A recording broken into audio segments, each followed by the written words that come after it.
Okay, and we are live. I am broadcasting today from Buffalo, New York at the Shrimp Castle. And today I have a very special guest.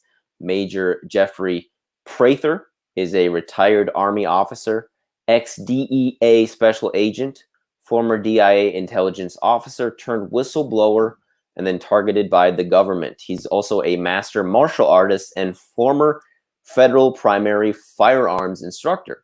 He served in special operations, federal law enforcement, and intelligence, and has trained tens of thousands in tactical firearms training. In addition to hosting his own call-in weekly talk radio show called The Prather Point, he is also a martial arts master and teacher, Apache wisdom teacher, Kinetic Quotient creator and trainer, firearms and horsemanship instructor, published author, Screen Actors Guild film actor, speaker, father, husband, and chaplain. And Mr. Prather is available for one-on-one mentoring, group training, interviews, speaking engagements, and corporate team building events. And I hope to get to all of this in my hour here with Major Prather. Thanks for tuning in, everybody. And I just want to welcome you, Mr. Prather, and thank you again for sharing some time with me today. I'm looking forward to learning from you. Thanks for that great commercial. And sorry I haven't gotten back to you sooner. I didn't mean to put you on the back burner. I'm really thankful that you're so interested and involved in what's going on in the world and in the country. Oh, yeah, no problem, Mr. Prather. I really appreciate you chatting with me today. And lots I want to ask you about. First, I actually wanted to start with kind of where you grew up. And then I also was wondering if you were enlisted or commissioned, because you were in the Army, and then like where you were stationed too, because that stuff always interests me. Whatever you're comfortable talking with, of course. I'm from Cincinnati, Ohio. I'm out of St. Joseph's Orphanage. I'm a product of rape, and I was adopted by a wonderful family. Got really blessed and lucky. Eventually, I found my birth mom. My wife found my birth mom, and she was from Comanche, Oklahoma Indian Territory. So that's kind of the connection back to native stuff. And I was commissioned. I'm an ROTC commissioned out of Ohio State when I was getting my master's degree. I got my 2 bachelors from the U of A, but I was in law school, got in a big fight, and that's what got me into ninjutsu from karate. And I left law school, came to my senses, and got my ROTC commission and went into the Army, and really enjoyed my time. So I had gotten to go to airborne school as a cadet, and because I was airborne and because I was military intelligence, I was able to go into SOCOM, Special Operations Command at Fort Bragg, right away. And that's how I got to go into PSYOPs, because I spoke Spanish. I'd worked in South America before. So PSYOPs is part of SOCOM, Special Operations Command, because it's a force multiplier. PSYOPs, Civil Affairs, Rangers, Special Forces, SEALs are all SOCOM elements. And so I got to attach to them a lot and deploy. And that's how I eventually made my way over to 7th Special Forces Group and eventually to the DEA. Okay, wow. So how long were you in the military before you transferred to being a DEA agent? Because you actually wrote a fiction book based on your experiences near the South border, didn't you? I did, yeah. That was supposed to be a movie with my friend Wes Studi, the Cherokee Vietnam vet, who's just got an Academy Award, and Val Kilmer. It didn't happen, so I changed it to a book. But I left active duty in 1990. I was in Panama getting ready for the Panama invasion. And I walked over and saw another captain. I was a captain then, and, Special Forces do a lot of training, and they were training a long-haired team of civilians. And I thought it was CIA, and it turned out that it was DEA Operation Snowcap. And so I met those guys, and I met the head of Snowcap, and Snowcap was the DEA's paramilitary organization to go work with host nation police and military to interdict cocaine. And so they snapped me up pretty quick, and that's how I became a DEA agent. Okay. Okay. Wow. And let's kind of transfer to the present here, Major Prather. What's your take on COVID? How dangerous do you think the virus itself is? And what has your experience been throughout this whole pandemic? Because we've all had quite a unique year so far, all of them slightly different, but all sharing a common denominator as well. Yeah, so what has your year been like, and what's your take on where we are today? Well, I work in competitive intelligence and corporate security now. In fact, I was just on. That's why I was a little bit late tuning in with a client. And so I work in biotech. That's one of my websites. GRIN is genetics, robotics, information, and nanotechnology are the four cusp areas that are changing so fast. They're changing the technology. They're changing. There's no laws for them. There's no regulation. And so early on, it was very clear to me that COVID was a bioweapon, that it was out of Wuhan. I traced that through the FBI indictments of Dr. Lieber at Harvard, who was going to Wuhan to get paid. I held up documents that showed that the foreign cleavages on that SARS strain were different than the others and had HIV indicators on there as well. And so it was very clear early on that it was a bioweapon, that it was released, that was tied into Fort Detrick stuff. And there was a lot of espionage between Detrick and Harvard and Canada and then Wuhan. But the short answer is that it came out of Wuhan. It's a bioweapon. It was released because of, I believe they released it because Trump had negotiated a new trade agreement from a point of strength with China, which changed the dynamic completely. And there was a clause in there that's saying if there's an act of God, we can get out of this agreement. And the other thing Trump had done was he kind of did, I liken it to what Roosevelt did with Japan. Everybody knows about December 7th and Pearl Harbor. But what a lot of people don't know is Roosevelt blockaded Japan, an island. And so have you seen the new movie Midway? Yeah, I did see it in theaters with my dad, actually. Great, good. And so that's like the best, most realistic military movie I've ever seen. If you watch the end, you see the guys even look like the real people. And there's the intelligence officer sitting with Yamamoto, who liked us. He planned the attack. He didn't want to fight us. He said, these Americans aren't the pushovers you think they are, but don't push us.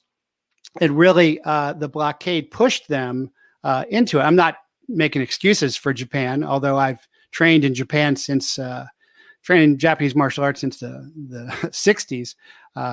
Great people. But the same thing that Roosevelt did, because he knew we'd have to come to the aid eventually of Europe. When Japan attacked us, Churchill opened a bottle of champagne. Of course, he opened a bottle of champagne every day, but he really opened a bottle of champagne that day because he's like, if you've ever have you seen Darkest Hour or heard his speech? Yep. Yeah, I've seen that one as well. Yeah, great film. And the great thing about that is the end, he says, we'll fight on the beaches, fight in the streets, fighting from the colonies. But the last line is, until in God's good time, the new world comes to save the old. And he's talking about us. The United States. Yeah. And so I liken that to what Trump did with China and also with North Korea. Is North Korea is clearly a client state of China. And what was happening was that Trump was historic. I was stationed in South Korea. When those fences came down and those troops shook hands, that's just unbelievable. I mean, he should have got the Nobel Peace Prize for that alone. For those of us who know that, that's still a state of war. And that's really when the deep state is in there, because we don't win. We're not allowed to win. That's the first deep state war, really, because that really reinforces what Eisenhower warned us about, about the military industrial complex, which is now the military industrial entertainment information complex as well. But anyway, Trump was renegotiating with them and he pushed them farther. And so right after that negotiation was complete and signed, that's when you started to see COVID be released in November, December of last year. And, you know, I know other folks like George say it was at the Wuhan Games and stuff. And, you know, I'm not sure about that. And there could be different vectors. But the point is that it was a bioweapon. It was released, but it's not really that lethal. You know, I've got stuff up where I'm out on my horse saying, you know, it's the CDC quietly revised their figures down to 9,210 folks from COVID. And if you take New York and New Jersey out, which is where everybody died because Cuomo put the COVID people back in to kill them, just like he likes to, they just passed a law to kill the born. You know, that's a new law they passed. So for abortion law, for abortion passed that. So there's a live birth abortion bill that passed, I believe, in New York, and they were applauded. And one lady was saying, you know, God save New York for doing this. But that's eugenics, because the very young and the very old aren't good workers. They're not good slaves. Yeah. And so it's not really very lethal at all. The infection fatality rate is almost nothing, the mortality rate. But it's primarily a psychological operations weapon. And I worked in PSYOPs, and that is to get everybody to do and react and say a certain thing. And the masks are really a metric of that, because the masks don't work. That's proven science. But, you know, in the first Gulf War, we dropped a leaflet. In my day, it was leaflets, and I jumped out with planes with loudspeakers, and then we'd broadcast, and we'd say, hey, if you surrender, you know, we'll treat you good. If you don't, we'll bury you alive. You know, just hold your rifle above your head. And, you know, thousands of guys came out and held their rifles over their head. And so that's a metric of how good that PSYOP worked as a force multiplier. And everybody's happy because nobody has to get shot or killed. So that's why it's in SOCOM. So if you take ShadowNet and ShadowGate and the interactive internet applications that Patrick Bergen and all those guys are talking about that Obama used, and then you apply it to, hey, you got to wear a mask, then you see how you can control the population. And of course, the Antifa BLM guys are wearing masks, so that looks like they are with them. And when you're not opposing them, you are with them. So this is a multi-layered covert World War IV. And I say World War IV because I've got my little Global War on Terror service ribbon from World War III, because global means World War. And it's not really, it's primarily an informational psychological war, because after the first Gulf War, the Chinese watched us fight that, and we won it. Again, we win our wars really fast because we have to win them fast, because we know the press is going to turn against us. So the Chinese, we always watch each other fight wars. We always have observers so we can learn from it. And so the Chinese officers who watched us looked at us and go, nobody can take the United States on head on. Nobody. And so we're not going to take them on head on. We're going to do what's called unrestricted warfare. That's a doctrine. And unrestricted warfare means everything from helping us make the movie Midway, because they help finance that, to helping finance Netflix, to having everything made in China, to building islands, to try and get in a blue water aircraft fleet, which they're not very good at, and to soldiers, which they're not very good at either. And so that's what we are engaged in, is this, and also buy off our politicians, because Hunter Biden, Joe Biden's son, is deeply indebted to China. That's why Biden says, oh, no, China's not the problem. So that's a long answer, but that's kind of a summation of COVID-19 is one piece of unrestricted warfare in mainly economic battle. And does that make sense? Yeah, that is fascinating stuff, Major Prather. And you got me thinking a lot and trying to connect more dots. So it's principally a trade war between China and the United States of America. How do you think player like Russia fits into it? Because they're the other kind of big boy on the global chessboard, would you say? So it's not primarily a trade war. A trade war is we just want differences in trade. Mhm.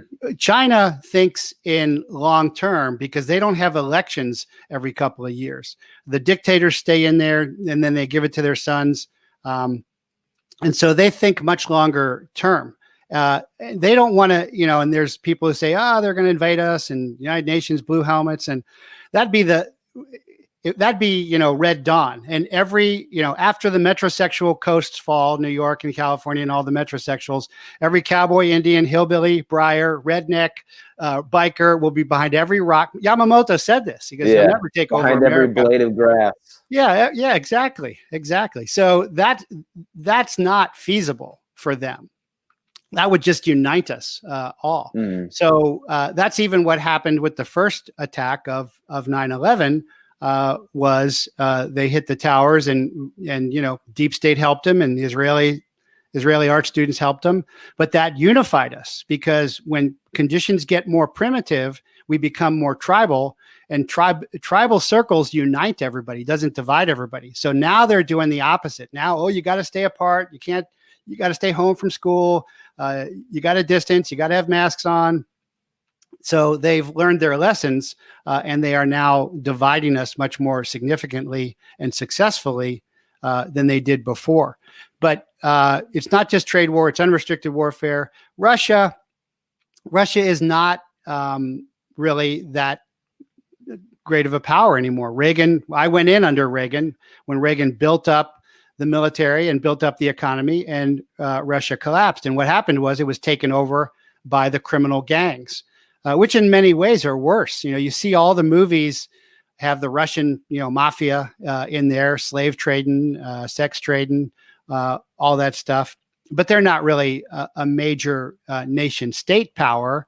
They're not even as strong as the transnational drug cartels. Wow. That's why, which are really strong and powerful, but that's why the left and all the movies use them. Because if they were really scary, they wouldn't use them. Mm. Just like, nobody burns down mosques because they'll be attacked. They go into Catholic masses and stuff because they know they can get away with it. Right. That makes sense, Major Prather. I want to ask you about the infamous Jeffrey Epstein, and what are your thoughts on the Epstein saga? So, this kind of upset a lot of people because I just report the intelligence. And generally speaking, I'm pro-Israel. My wife's family is Jewish. And I say our core American ethics come from our core morals, which comes from our Judeo-Christian and Native morals. Mm-hmm. Although the natives get short shrift, but everybody's probably familiar with the Judeo, which is 10 commandments, the Christic, which is the 2 commandments. The native is nothing must ever be done to harm the children, and everything is born of woman. If you boil it down, that's the essential Native American warrior values that's in my book. That said, there's a lot of evidence that Epstein was working for Mossad. And people get this wrong. They think Maxwell was working for Epstein. I think Epstein was working for Maxwell because she has more connections right back to Israeli government and Mossad. So did Lex Wexner with Victoria's Secrets.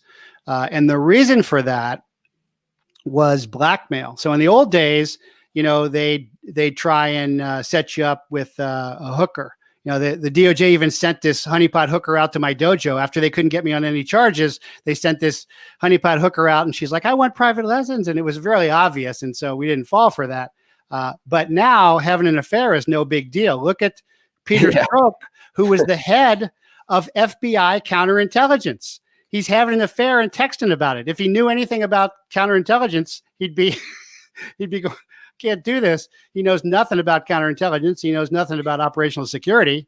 I mean, not only is he totally corrupt, but he's totally incompetent. It's a joke. But that Where did that honeypot attack come? Like, where's your dojo at? That was in the United States, or? yeah, Tucson. Yeah. Wow. Yeah, showed up. So my dojo's been around for 30 years. But the point is that an affair is not enough to blackmail anybody. But child sexual crimes is. And unfortunately, the intelligence points to that Mossad funded Epstein so that he could, where's all this money come from? Nobody really knows.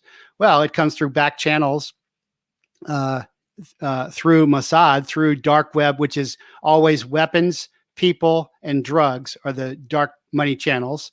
And if you think it, whose ever stuff you look at, Fast and Furious with me or Webs or whatever, you'll see it falls into those three categories.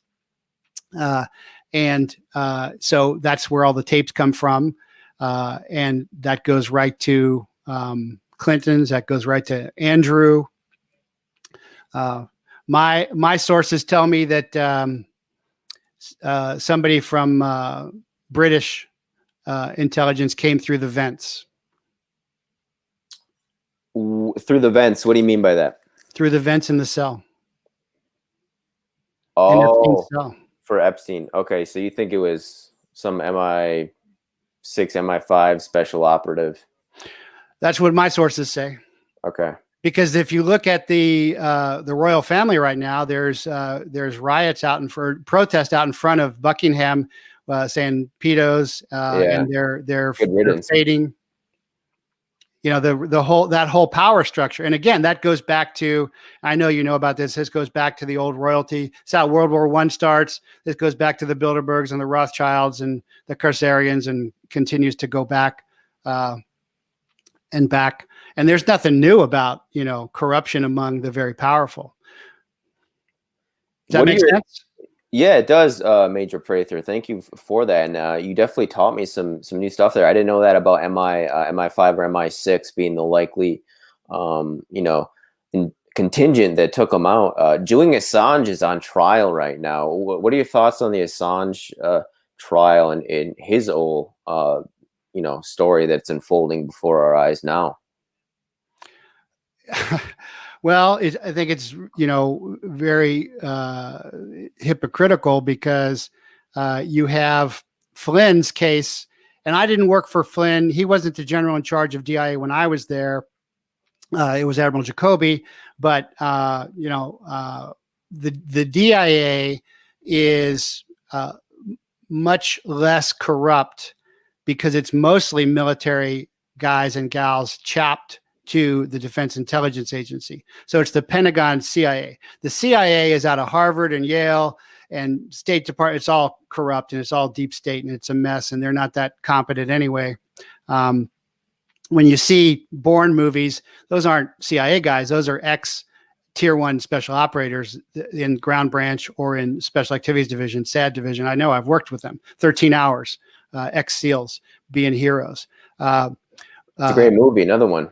Yeah, that's a good, realistic. And I know Michael Bay really outdid himself there. I was very pleasantly surprised. Great soundtrack. And I bodyguarded Ty Woods' wife. Ty Woods is the ex-SEAL sad guy that gets killed on the and they asked me to do that, and I said, I'll do that one for free. That would be my honor. And she was a lieutenant too, and she got up and started her speech by saying, President Obama called my husband's death a bump in the road. So some of us will never forget that. I say, if you want to, we're Americans, if you want to like Clinton and Obama, that's your right, and I'll respect your opinion. But I've lost too many of my brothers and sisters in military intelligence and law enforcement to ever forgive them for what they've done. But if you want to like them, I'll respect your opinion, but I'm never going to respect them, and I'm never going to shut up about telling the truth. And you were her bodyguard for a ceremony there for a freedom event that she came to speak at. I used to do a lot of that. Wow. I've done that for Dinesh D'Souza, for Sheriff Walker, for Breitbart, lots of folks. Excellent. That great info there, Major Prather. Steve Bannon. What are your thoughts on Steve Bannon? That's another So I quite didn't finish answering your last question. Is Yeah, please the continue. left? The left gets away with all this stuff, and then whatever they're doing, they go after the right and prosecute them, like Flynn. Like the Flynn thing should have been dismissed because he said he was going to reform the intelligence community, which is the deep state mainly, and he was not going to give up on Pizzagate till he saw the evidence, which is part of the blackmailing. There's satanic, demonic stuff in there. I can put my chaplaincy hat on and talk about that, but really, for the power hungry who don't believe in God and have no faith, it's a blackmailing. It's a power trip, and it is a blackmailing avenue. But Steve Bannon was, if you recall, I can't think of the guy's name, but he was linking up with a rich Chinese businessman, and he made a statement a while back. And maybe somebody on your comments will remember this guy's name, but he was declaring an alternative government to the communist government of China, and he was making a big announcement about that. And I think it was in front of the Statue of Liberty. And so he was enacting an insurgency in communist China, which is why one of the reasons why China has enacted this Maoist Antifa BLM insurgency against us. And so the deep state then had to go in and silence him. And so that's what all this is about. That's what all this stuff is about. Is I just did on my show the other day, another Minnesotan, pointed a gun at rioters, and they arrested the guy because they own the judicial system for the most part right now, right up to Roberts, Sullivan, Berman, all these corrupt judges. And so they want to control the battlefield. So I doubt if anything will happen to Bannon. It's just, they tried to do it to me for 15 years. That's how, when I started doing this, I started out doing bodyguard, and then I started giving speeches, and then I started predicting, and people were asking me, well, how can you know what's going to happen? I'm like, because they did it to me already. It's a template. They do it to everybody. And they tried to do it to me. I had Eric Holder. I had the DEA going against me.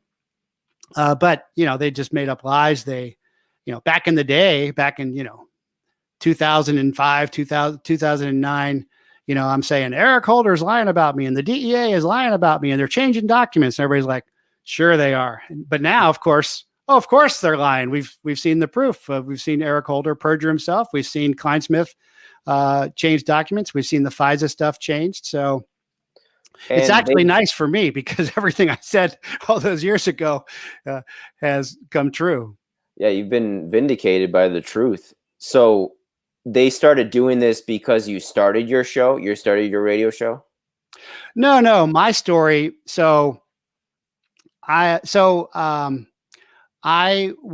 became a DEA agent. I graduated from the DEA basic agent class at Quantico at the FBI Academy in 1990. And then I got assigned to Nogales, Arizona, because I spoke Spanish. There's a Nogales, Arizona. There's Nogales, Sonora. That's the epic shipping point. That's the nexus for cocaine and marijuana to come through there. My first big case was 2,000 pounds of cocaine on horseback of 30 horses. It was on U.S. News and CNN. My biggest marijuana seizure was 10,000 pounds. So, because again, that's a dark economy. One of the dark economies is drugs. And the deep state and Congress, and there are a lot of people who are paid off because these transnational drug corporations are bigger and stronger and richer than countries. And they're certainly bigger and richer and stronger than the Drug Enforcement Administration. So, 93, I became a firearms instructor because I learned how to shoot with D-boys at Mott Lake. Doesn't exist anymore, but that was the blue light course before the Delta course. And so then I went snowcap. And so I was a pretty accomplished senior 13. And I got the case to extradite Miguel Caro Quintero. So have you seen The Last Narc on Amazon? Netflix or Amazon? No, I haven't yet. I did finish El Chapo earlier this year. That was fantastic. So watch The Last Narc. It is excellent. It's got the guys who grabbed. So you know about Kiki Kamerina? Oh, so we actually just got a question about that. What's Jeffrey think about Kiki Kamerina's death? So Kiki. So anyway, everybody should watch The Last Narc because it's really good. It opened my eyes to stuff I didn't know. And so Kiki was a former Marine. He was a hard charging DEA guy. And the star of that is the true guy, Hector Breyes. And that's the kind of old DEA guys that were hard that I joined. So he hit this big marijuana field down there, which was controlled by the government. And the Mexican Federales police that he was working with kidnapped him at the behest of the kidnappers. They tortured him and they murdered him and they murdered his informant. It was terrible. And there's tons of movies and books and songs, and everybody knows who he is. So that was by Rafael Caro Quintero and his brother Miguel Caro Quintero of the Sinaloa cartel. And so, and I even worked with some of those informants. This was in the 80s, but I came out in the 90s. I was still in Central and South America with SF. But I was working on the extradition of Miguel Caro Quintero, brother of Rafael. And they would go into jail there, but it would be a luxury jail. And they would control everything. They paid off everybody. But if we extradited them, then it was a real prison sentence. At least back then it was. So I was working on this extradition. And as I worked on it, the government stopped it. And so in 2003, I got called to active duty for the Second Gulf War at the DIA. And so I wasn't handling my informant anymore. And so I'm running at Clarendon there. You can see that photo up there. That's Clarendon. That was the headquarters for Defense Human Service, Human Intelligence. And I had guys at the Pentagon too, and I was over at the Pentagon, and then the DEA headquarters is right across the street, and they called me over, and they said, hey, your informant wants to sue the administrator, which was Michelle Leonard. Before that had been Karen Tandy. And I said, oh, well, she can't do that here. I looked at the paperwork, but then I made the mistake of saying, but Tandy and Leonard did destroy my extradition case. Because every time I do something, they would stop it. They would block it. So I went back to my work, and I came off active duty in 2004. And all of a sudden, OPR, which is Internal Affairs, Officer of Professional Responsibility, starts coming after me. And they came after me from 2004 to 2009 when DEA finally fired me without ever having a bad evaluation. All my evaluations were superior. And without ever charging me.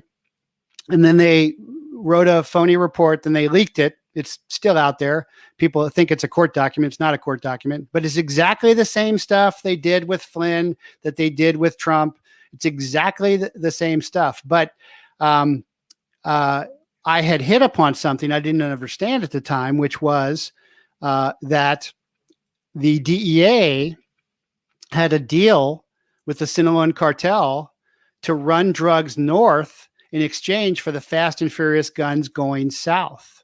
So I had also been the DEA liaison to ATF, Tucson. And a lot of people don't know this, but Fast and Furious started at DEA, not at ATF. An ATF task force at DEA in Phoenix started with it.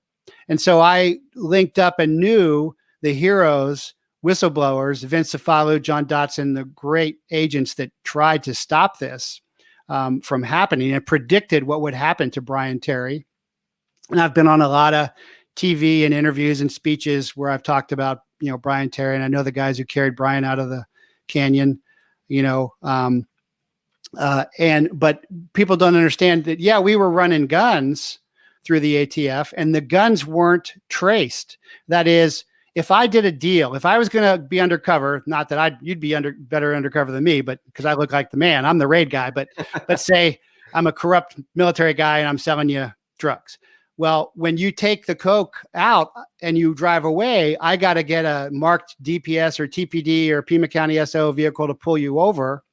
And I got to say, hey, sir, my K9's been sitting in the car all the time. You don't have any drugs or guns in your car, right? And you say, of course not. And I say, well, you don't mind if I run my canine, right? And you go, of course not. And then the canine hits, I take your drugs, and you don't know that I have got the drugs back. So that's called walling off. Because if I then take you to trial eventually, and I let the drugs go, then your high-speed attorney will say, well, Special Agent Prather, you sold Addie 10 kilos of cocaine, right? Yes, sir. I did. And Addie, what did Addie do? Well, I don't know. What did he do? Well, I guess he sold it. So Addie's a drug dealer. Is that right? Selling coke? Yes, sir. And you sold Addie the drugs, right? And they went onto the street, right? Yes, sir. Okay. Then what's the difference between you and Addie? And the answer would then be nothing. So we have to take those drugs off. We sell them, but then somehow we covertly take them off until I'm ready to arrest you, until I've made like three buys, and then I bust you. And then we send it to the lab, get the reports, and then you go to federal prison for 30 years. But what the ATF did is they just ran guns. They almost ran 3,000 guns. And there was no way to trace the chain of custody. That's not a case. That is covert international gun running.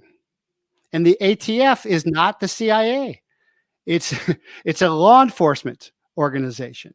And, the last time they did a hit piece on me, they found in Chapo, when they arrested Chapo, they found a Barrett 50 cal, and it was a Fast and Furious gun. Did they use it in the case? No, nothing.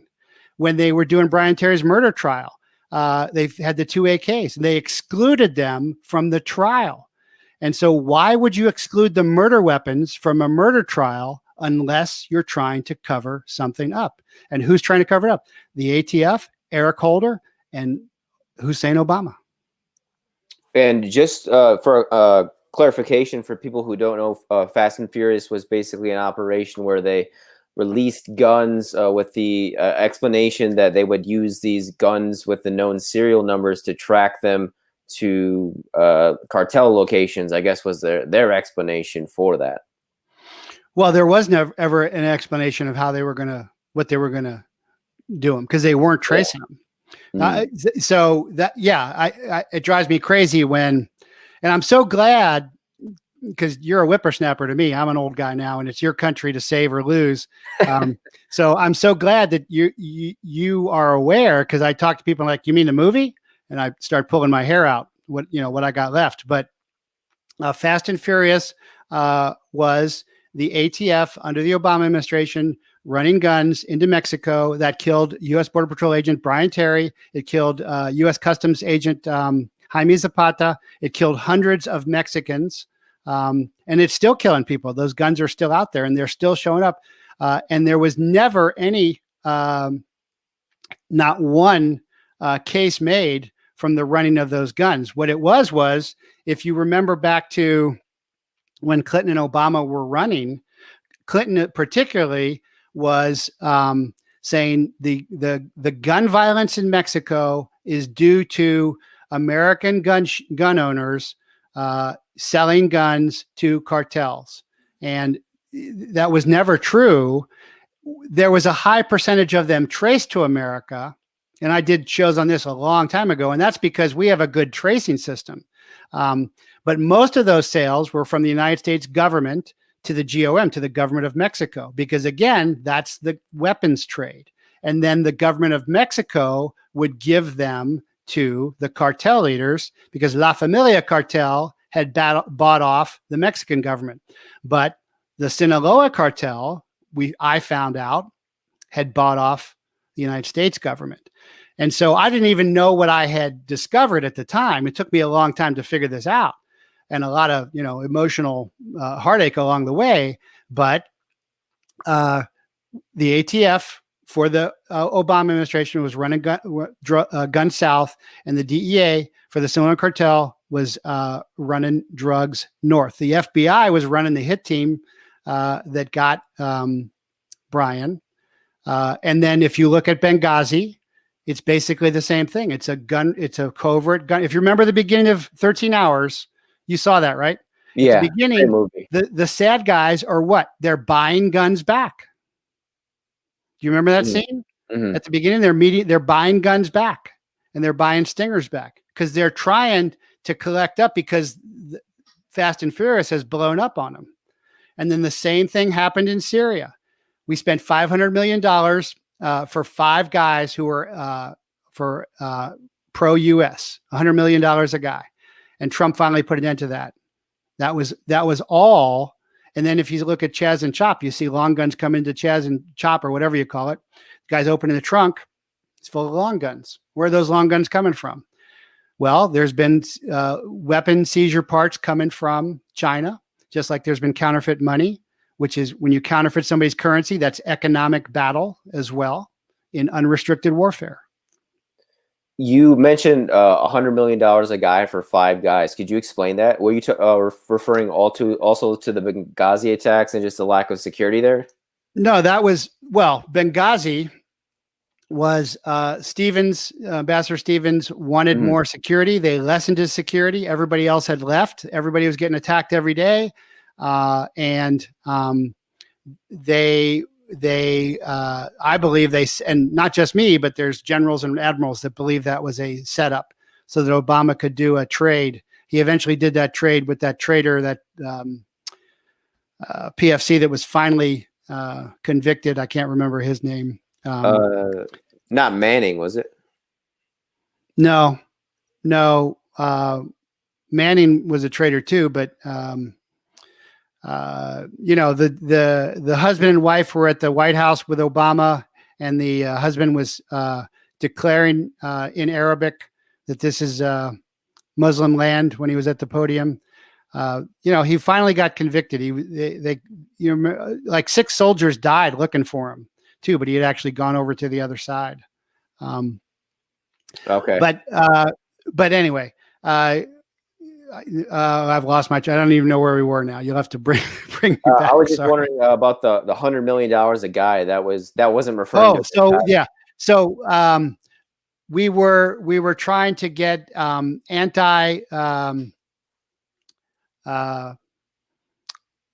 so ISIS is Iraq and Syria, and we were trying to get pro-U.S. Anti-ISIS forces in Syria. Remember when Special Forces may still be in Syria trying to bring about, although Trump wants to get us out of there. And we were, and Hillary, as State Department head, was dropping arms and spending money on troops. And when the numbers finally came out for the $500 million we spent, we got 5 guys. You know how many guys I could train for $500 million? But because it's just like Obama flying $1 billion in unmarked cash in a private unmarked plane, no tail number plane into Iran. Well, Iran's the biggest sponsor of state terrorism. It's an easy story. It's just that the left propaganda press covers it up. It's easy. He's giving money to the terrorists to kill our troops. Yeah. And as a former intelligence kind of professional, what are your thoughts on Edward Snowden? Because he just got recently vindicated by an appeals court, I think in New York. What are your thoughts on Ed Snowden and everything that transpired in 2013 up to today? In the old days, I would have called him a traitor, but I don't know. I don't see any difference between reporters who have been precedent. You know what precedent is in a legal situation? Legal precedent? Is that what you're referring to? Yeah, legal precedent. Okay. So maybe you could define that, Major Prather. So there's civil law and there's criminal law. And so the government, like I did Title 21 USC 841 code, that was my one lane as a special agent. It's all criminal law. And that you go to jail. Civil law, a civilian brings that, and it's monetary. But there's precedent for both, and precedent is how a judge then takes that new law and then decides on it. And there's case law, and that's when attorneys go to court, is they weigh precedent. Everybody pulls out well, here's my precedent, here's your precedent, and then the jury or the judge decides precedent. So the precedent for somebody publishing, not stealing, because he didn't say he took it. He just published it. the precedent follows the precedent of news reporters. Everybody, Woodward, Bernstein, everybody falls under that same precedent. So I don't see how, if the courts were just, which they are not, they are totally corrupt and deep state, he should be the same as all these other reporters. Even with Flynn, somebody recorded, I know what it is. It's the deep state. It's NSA recorded Flynn on international calls. That's classified, and then leaked that. That's a felony, and they only leaked parts of it. And we still, and that's the same thing with Carmela and Schmidt and Shift leaking stuff as well. So if there was even-handed justice under the law, those same precedents, those same standards would apply. The reason they're not applying to Bannon and to them is because they're exposing the deep state. How would you define the deep state, Major Prather? So the deep state, like in the FBI, it's the 7th floor. It's the headquarters floor. And then the deep state is who really runs things, which is primarily the intelligence community. And, I was part of the intelligence community for decades. I had a blue badge. I walked in anywhere. And the Department of Justice to a lesser extent. And so you can really trace the beginnings of the deep state till after World War II. We win World War II, and the OSS is the Office of Strategic Services is disbanded. If you watch Captain America, all that Captain America, Iron Man stuff, that's really OSS stuff. It's not far off from the truth. Those guys were very, very brave and resourceful. And two things come out of the OSS: Army Special Forces, which I got to serve with. I'm wearing my regimental crest today. Although I was never on an A team, I was on a B team. And then the CIA. Special Forces, great stuff. Go into Afghanistan, wipe out the Taliban after 9/11. CIA shortly after that starts to manipulate intelligence and psychological operations. Think the Schmidt-Mundt Act. And also before that, the Office of Policy Management starts to come online. Think about Ted Kaczynski at Harvard, working for the CIA, where they make him the Unabomber. That's what they're doing now with all these Antifa people. What's his name? The guy on CNN, the white-haired guy. Is that Don Lemon, or who is that? No, not Don Lemon. The other guy, the white guy. I can't think of his name. Yeah, I don't know his name. He's been there forever. And where did he work before he worked at CNN? Oh, Anderson Cooper. That's what Anderson Cooper. Yeah. Where did he work before? Yeah, he was an intern, wasn't he? He was a CIA intern, right? CIA intern. Yeah. And his mother, Gloria Vanderbilt, with the Satanist demonic stuff and all the photos. But I actually didn't know that. Yeah, look up the photos. But you look at her necklace, look at the little altar. Everybody says that stuff's a conspiracy theory, but start looking at the evidence. Look at the dinners where they got, cakes looking like human beings and heads coming out and the table. But the point is that we have a saying is little cases, little problems, big cases, big problems. Big cases are hard and difficult. No cases, no problems. So instead of working big cases, it's a lot easier to create cases. So what have we seen the FBI do in about 17 or 18 of the 22 or 23 Muslim terror cases? It's entrapment. They find some hapless young Muslim guy and they go, "Hey, you mad at America?" "Yeah, I'm mad at America, even though I'm here and it's better than where I was, but I'm mad at you want to blow something up?" "Yeah, sure." "You got any explosive?" "No." "Got any ammo?" "No." "Well, here, we'll give you some inert ammo. You got a target?" "No." "Well, here's the target." "You got a car?" "No." "Well, here's a car."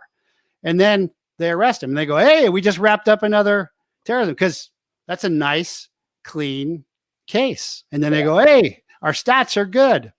And so the same thing applies with intelligence.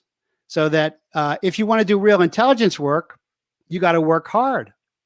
My peer and colleague, a better intelligence officer than I am, and I'm pretty good, Tony Schaefer at DIA, was in Operation Dark Heart, and he data mined Osama bin Laden. He figured it out. And what they do to him, they did the DIA did the same thing to him that the DEA did to me, because it made him look bad later. What about FBI Special Agent Williams in Arizona when these guys were out here learning how to fly planes and not land them?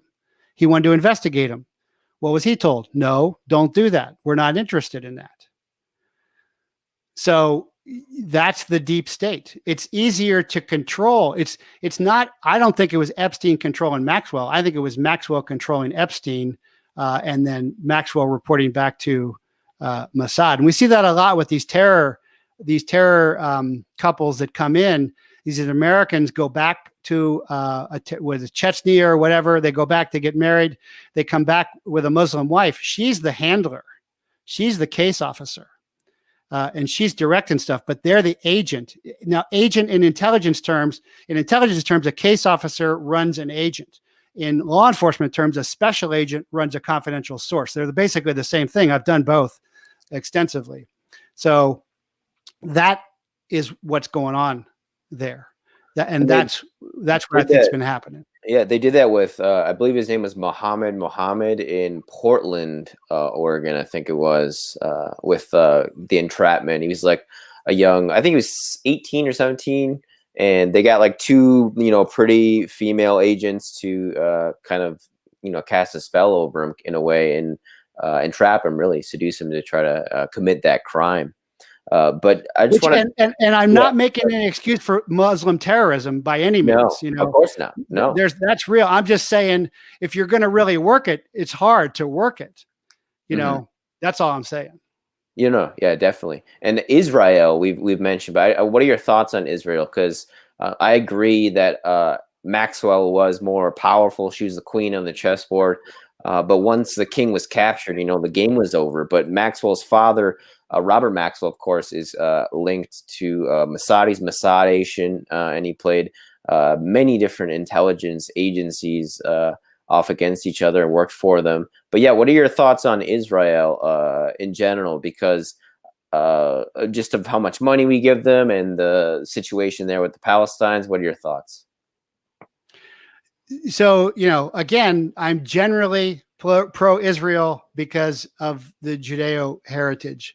But, I was recently contacted by somebody I used to work with, and this person worked so there's a lot of, retired Delta Force Sergeant Majors and Dev Group Master Chiefs out there, but there's not too many of us who have worked in all those spaces, across the board and simultaneously like I did.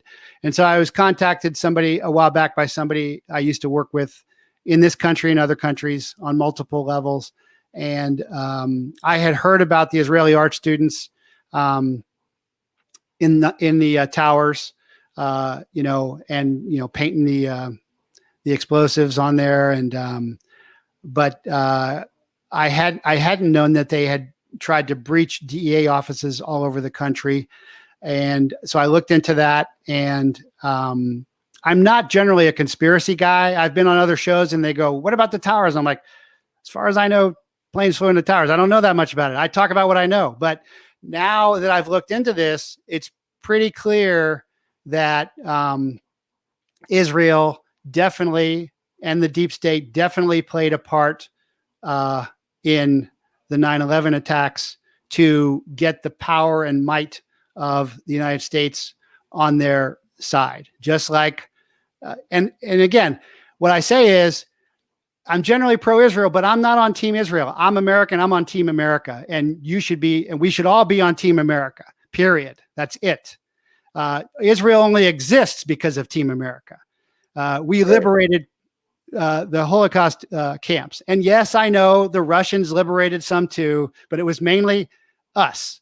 And then we helped establish Israel. Israel doesn't lead the world. We should be leading the world. And we are coming back to that. So I'm on Team America, not on Team Israel. So, and if Mossad and Israel are doing stuff that they shouldn't be doing, then I'm going to say they are. And so they are not the allies that they should be to us after everything we have done for them. Having said that, I think it has changed because under previous presidents, they didn't have the support they do now. Trump moved. Everybody had said they'd move the embassy to Jerusalem. Trump moved the embassy to Jerusalem. So, do they need to have an Epstein now, or do they need another false flag? No, they don't. So I think another great thing that Trump has done that he doesn't get credit for is because the UAE agreement is historic. That's another Nobel Prize as far as I'm concerned. Why? Because he's negotiating from a position of strength. He's like to the Palestinians, okay, you don't want to do anything? Okay, we'll do that. So he's always negotiating from a position of strength. And so now I think that is less likely to happen than before. Just like with defunding the police, you're going to get, when you defund the police, you're going to get worse cops. You're going to get poorly trained cops. And you're going to get, you're not going to get the best. It's just like, NFL players, although I could care less about grown men playing kids games, but you get the better players if you pay the money. The real heroes are there are soldiers and sailors and cops and nurses and teachers, and they should have the pay edge. That the exact opposite has happened. That like with George Floyd, I think that looks very much to me like he was an informant, and that was a gang of corrupt cops, and I believe they were doing counterfeiting operations for China. Wow, that is that's a big one you just dropped on us there, Major Prather. And Jeffrey Prather has 2 books, Boys Are Born, Men Are Trained. It's called Initiation, and then Chase, Terror on the Border, where he uses his experiences as a DEA agent on the southwestern border of the United States with Mexico to write a story. It's got 5 stars on Amazon, and those links are in the description box below, people, as well as Major Prather's email if anybody wants to get in touch with him, and his website where he hosts his show. And you just, I guess it was last month, you lost your radio show, didn't you? They canceled me. They said I was racist. Yeah. Yeah, because my Japanese teachers, I have a Japanese martial arts teacher at Apache. I was on a black conservative radio show for a long time and a Hispanic radio show, so I'm racist. Yeah, you got canceled there, Major Prather, and that was because you criticized BLM, right, or something to that effect. I said that it's not Black Lives isn't that Black Lives Matter, because what about the 20 million black babies that have been aborted by the founder who wanted to abort and control black populations? It's only about a couple of black criminals, because Floyd was a criminal. All these guys that they're defending are criminals. And it's really a psychological setup for one big criminal, which is former President Obama. And so that was racist. I just want to read something here that Major Prather wrote. The news is fake. The polls are fixed. The pundits lie. The politicians cheat. The swamp is deep. The enemy desperate. They push fear, hate, death, and ignorance. And in their ignorance, they mistake force for power. Power is not forced. Intimidation is not inspiration. Power and inspiration come from God. God is not with us, but we are with God. The enemy denies God, and so in the end, they will be powerless. Jeffrey Prather is a retired SOCOM soldier, DIA intelligence collector, and ex-DEA special agent. Before we sign off today, Mr. Prather, I just wanted to thank you once again for coming on my show.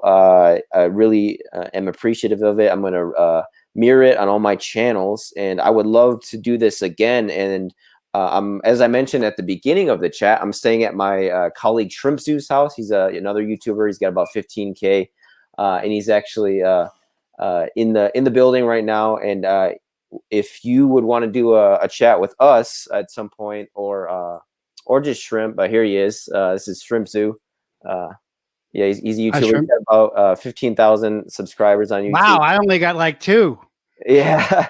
And he's been shadow banned too by what we believe to be the deep state. So yeah, welcome to the club.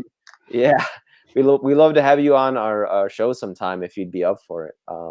Yeah, sure. And I'm still on YouTube, but I want to say before we finish that you young whippersnappers, I'm really happy because you're gonna get the country that you deserve, and you're gonna get the government you tolerate. So it's really important.